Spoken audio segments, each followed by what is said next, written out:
क्या कभी ऐसा हुआ है कि सुबह उठते ही आपको पता हो कि आज एक छोटी सी गलती पूरा दिन बिगाड़ सकती है? आज बिल्कुल मेरे साथ ऐसा ही हुआ। सुबह मेरी 5 ब्लड कलेक्शन पहले से बुक थी और मुझे हर हाल में उन्हें 8:30 बजे तक कंप्लीट करना था। अगर एक भी कलेक्शन लेट होती तो उसके बाद सारी बुकिंग और पूरा दिन बिगड़ जाता। लेकिन मुझे बिल्कुल भी अंदाज़ा नहीं था कि आज रास्ता मेरा भी इम्तिहान लेने वाला है। आज जो हुआ फिर उसने मुझे सिखाया है कि मेहनत का कोई शॉर्टकट नहीं होता। तो चलिए दोस्तों, करते हैं आज का व्लॉग शुरू। देखते हैं आज मेरे साथ क्या हुआ। दोस्तों, सुबह अलार्म बजने से पहले मेरी आँख खुल गई। बाहर हल्की ठंडी हवा चल रही थी और मौसम भी काफ़ी अच्छा था। लेकिन मेरे दिमाग में सिर्फ एक ही बात घूम रही थी, आज का टारगेट। रात में ही 5 कलेक्शन बुक थी। हर मरीज का अपना अलग समय था और मुझे हर हाल में सबके टाइमिंग का ध्यान रखना था। जल्दी जल्दी तैयार हुआ और अपनी किट चेक की, कहीं कुछ छूट ना जाए, क्योंकि ब्लड कलेक्शन के काम में एक छोटी सी गलती मरीज के लिए लापरवाही बन सकती है। सब कुछ तैयार करके मैं अपनी पहले लोकेशन की तरफ निकल पड़ा। सुबह ठीक 6:30 बजे मैं पहले मरीज के घर पहुंचा। इस बार मरीज एक छोटा बच्चा था, उसे स्कूल भी जाना था, इसलिए उसके परिवार ने खास तौर पर सुबह जल्दी का समय रखा था। बच्चों का ब्लड सैंपल लेना हमेशा थोड़ा अलग होता है, उन्हें डर भी लगता है और उनके माता पिता भी थोड़े घबराए रहते हैं। दोस्तों, मैंने पहले बच्चे से आराम से बात की, पहले उसे थोड़ा हंसाया ताकि उसे डर कम लगे, फिर उस सावधानी से उसका सैंपल लिया। सब कुछ अच्छे से हो गया। उसके चेहरे पर मुस्कान देखकर लगा कि दिन की शुरुआत अच्छी हुई है, लेकिन मेरे पास रुकने का बिल्कुल भी समय नहीं था।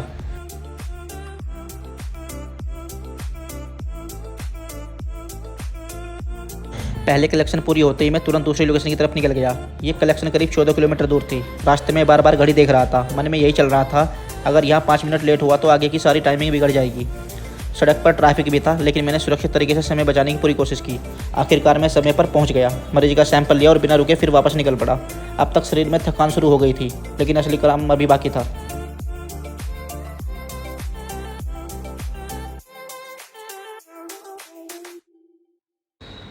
दोस्तों, अब मेरी अगली दोनों कलेक्शन प्रेमनगर में थी। ये दोनों जगह एक दूसरे से ज़्यादा दूर नहीं थी। थोड़ी राहत मिली कि कम से कम बार बार लंबा सफ़र नहीं करना पड़ेगा। एक एक करके दोनों मरीज का सैंपल लिया। सभी का काम आराम से पूरा हो गया। अब सिर्फ आखिरी कलेक्शन बची थी। मैंने सोचा बस ये भी हो जाए, फिर आज की सबसे बड़ी टेंशन खत्म। लेकिन कहानी में सबसे बड़ा ट्विस्ट अभी आना बाकी था।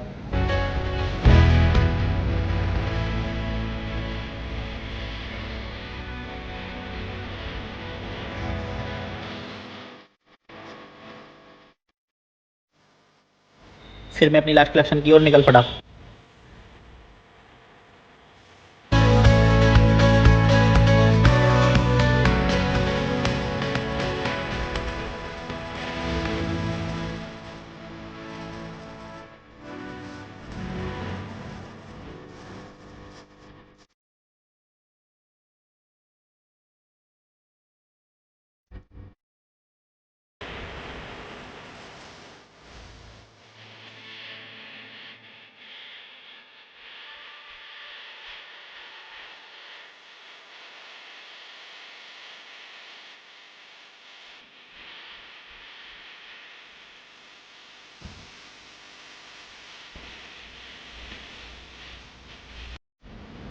दोस्तों, आखिरी कलेक्शन फिर से दूर थी।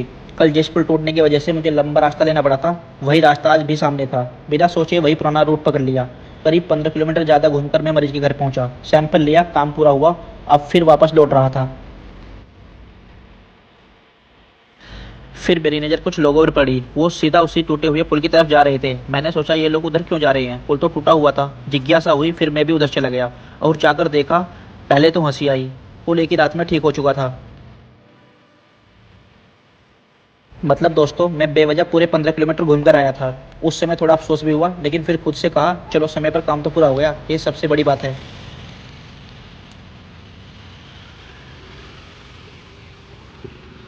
दोस्तों, जब मैं सेंटर पहुंचा और घड़ी देखी तब लगभग सुबह के 8:30 बजे थे और मैंने अपने पहले से बुक 5 कलेक्शन बिल्कुल समय पर पूरी कर ली थी।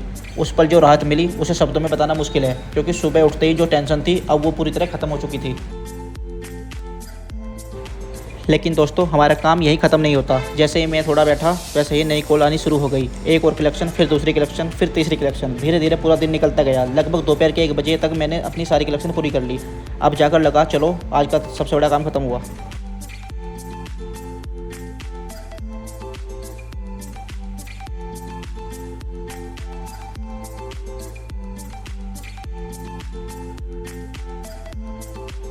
जैसे दोस्तों सोचा ही था कि काम ख़त्म हो गया, फिर से एक कलेक्शन आ गई और ये कलेक्शन भी काफ़ी दूर की थी।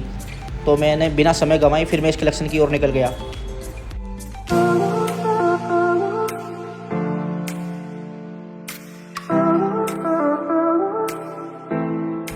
दोस्तों देहरादून में यूपीएस यूनिवर्सिटी है, ये लास्ट कलेक्शन मेरी वहाँ की थी। आप सामने जितनी भी बिल्डिंग देख रहे हैं ये सब गर्ल्स हॉस्टल बॉयज़ हॉस्टल है। मुझे इन्हीं में से एक बिल्डिंग में कलेक्शन करना था। दोस्तों लगभग 2 बजे तक मैं इस कलेक्शन को पूरी करके वापस फिर से सेंटर पर आ गया। सेंटर पर सैंपल देने के बाद फिर मैं घर पहुंच गया।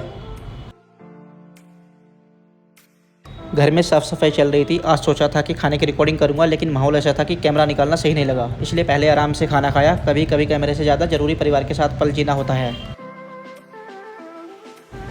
खाना खाने के बाद मेरी नज़र आरू पर गई। आरू अपने दोस्त अगम के साथ खेल रही थी। दोनों की दोस्ती देखने लायक थी। कभी खिलौनों से खेलते, कभी हंसते, कभी डांस करने लगते। उनकी मासूमियत देखकर मेरी सारी थकान जैसे गायब हो गई। मैंने कैमरा उठाया और उनकी प्यारी यादें रिकॉर्ड कर ली।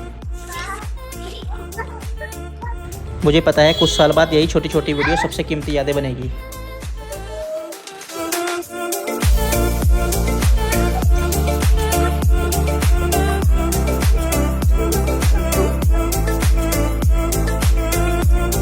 दोस्तों दिन भर की भागदौड़ के बाद मैं थोड़ी देर के लिए लेट गया। पता ही नहीं चला कब आंख लग गई। शरीर सच में थक चुका था, लेकिन शाम का काम अभी बाकी था।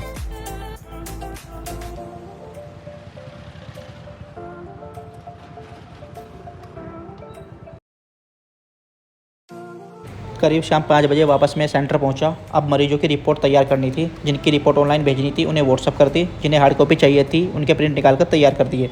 बीच बीच में अपने व्लॉग की एडिट भी करता रहा। दिन भर की मेहनत के बाद जब एडिटिंग करता हूँ तो लगता है ये सिर्फ वीडियो नहीं, मेरी ज़िंदगी का एक हिस्सा रिकॉर्ड हो रहा है। धीरे धीरे घड़ी में 7 बज गए। बाकी काम भी पूरे हो गए। थोड़ी देर और एडिटिंग की, फिर रोज़ की तरह 7:30 बजे सेंटर बंद किया और घर की तरफ निकल पड़ा।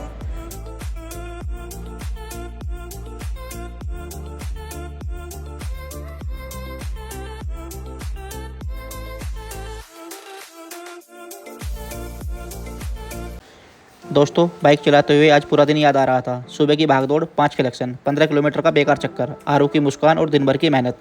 थकान बहुत थी, लेकिन दिल में सुकून उससे भी ज़्यादा था।